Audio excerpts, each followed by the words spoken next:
Here's an uncomfortable truth. One day, you may wake up and realize you can no longer buy digital assets at all anymore. Not because the technology failed, but because access has been taken away. Exchanges have been rolled up, liquidity has vanished, and suddenly, the only way to own digital assets is through products built by Wall Street. The free market has never been the end game for these institutions. It was just the testing ground. And in this video, I'm going to break down the real playbook institutions are running, why they never actually built the infrastructure for you to own assets directly, and how Tether could trigger a liquidity crisis. It clears the field, which guess what? Would give the banks what they need to roll it all up into structured products, which is a system they already control. And this is the story that nobody's telling you. And by the end, you'll understand why the window to direct ownership of digital assets is closing a lot faster than most people realize. So let's talk about what I think the real end game is. My name's Jake Claver. I'm the director of Digital Ascension Group, and we are the largest wealth manager for digital assets in the world. We have conversations with Goldman, Citi, BNY, Bank of America, you name it, we've talked to them, and we actually provide a way where people can own their digital assets inside institutional custody outright, not in omnibus accounts, not in a way where they're owed back to you or they can be taken from you, through Anchorage, who is our partner for institutional custody. So I'm having these conversations and I see what's happening. Exchanges, when people think about them, they think freedom, right? It's an on and off ramp. You can take your assets, put it in your cold wallet, which is direct ownership of the bearer asset. And that's how a lot of people think about this, right? If you're in crypto, I'm sure you've heard, not your keys, not your crypto. And it's true. But that is a radical way of owning something. It'd be like taking the stock certificates for your stocks from your broker and putting them in a safe in your house. People haven't done that since the 1920s and 1930s. Okay, so long time ago. But effectively, that's what you're doing with your digital assets. The same thing with gold. Most people own gold through an ETF or another structured product. Well, there's been, a theme here lately where people have realized that these paper derivatives are manipulated. And so there's been a trend where people have gone back to direct ownership of gold, but then you got to worry about insurance and vaulting and where it's held and all of these other things that you don't have to think about when it's institutionalized. So that's why I think most people would probably rather own it through a structured product. And the institutions haven't really built out the infrastructure for people to have direct access to these digital assets. They've been building the rails for settlement for themselves and not for retail. Believe me, we've had a lot of frictions and frustration trying to get things to where we are today to actually be able to provide this for people. And when you have a Coinbase account, it's just like a bank. They have an omnibus structure. You have a tag number. There's one wallet.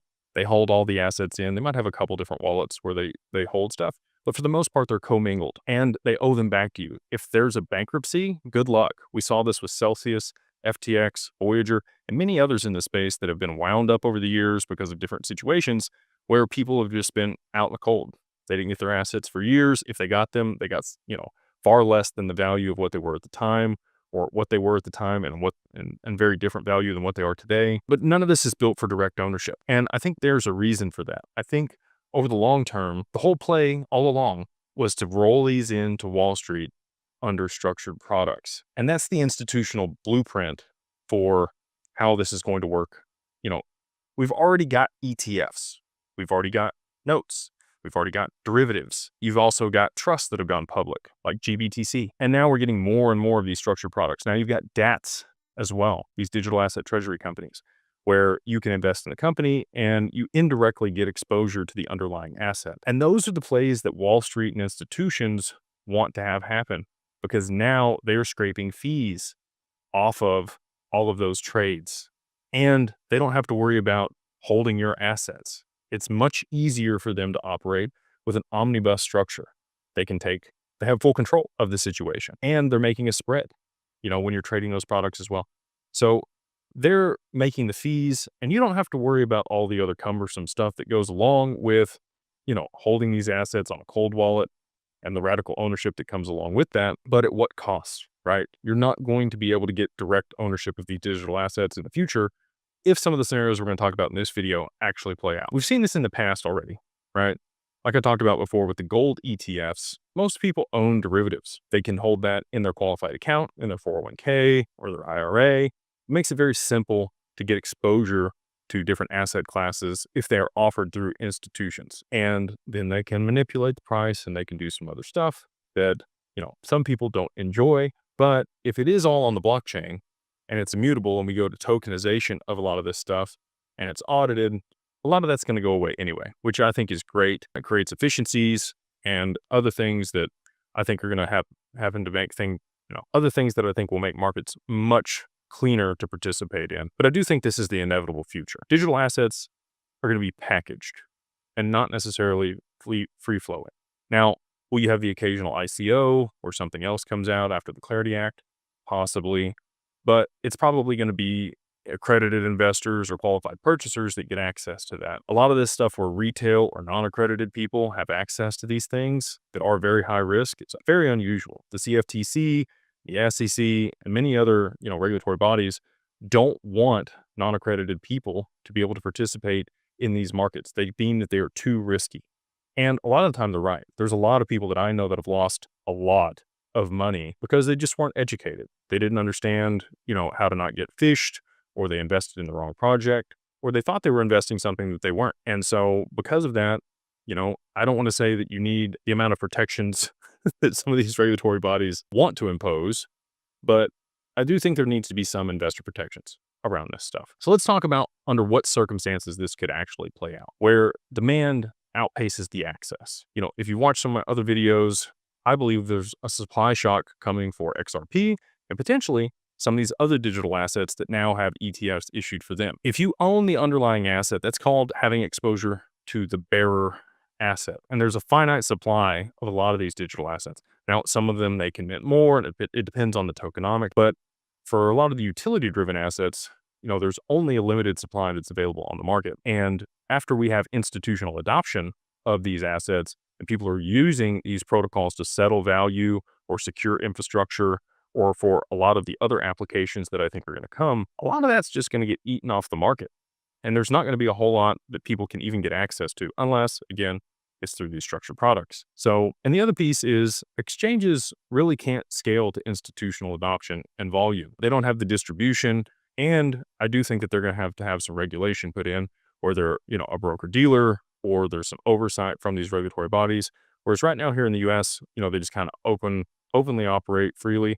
And a lot of people can't even get access to perps or other things, products, and exchanges if you live in certain jurisdictions like New York because of the BIT license and, the things that you have to have in place.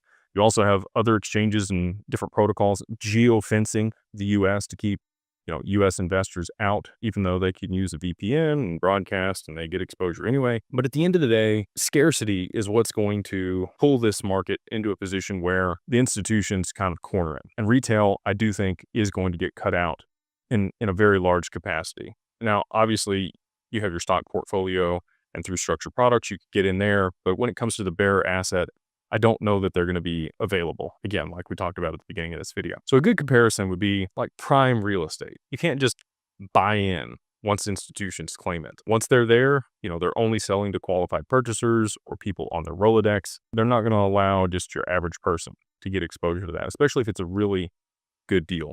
And again, not that I agree with all of the regulations and what's in place or what qualifies as accredited or what isn't. I'm just talking through, what the regulations look like today and where I see the market going. So let's talk about what could cause the roll up of all of these exchanges by the institutions and investment banks and the ability for them to then take that liquidity or what's left of these assets and move it into those structured products. And that for me is Tether. We talk about the reverse carry trade and the dynamics that could play out there. Tether provides more than 70% of the liquidity across all of crypto. Almost all the exchanges globally outside the US use Tether as their liquidity source. And the majority of tokens are attached to Tether and exchangeable with Tether. So what happens if it depegs? Well, it's an instant liquidity crisis. We've seen it depeg a few times in the past and it's repegged quickly, but imagine a Terra Luna.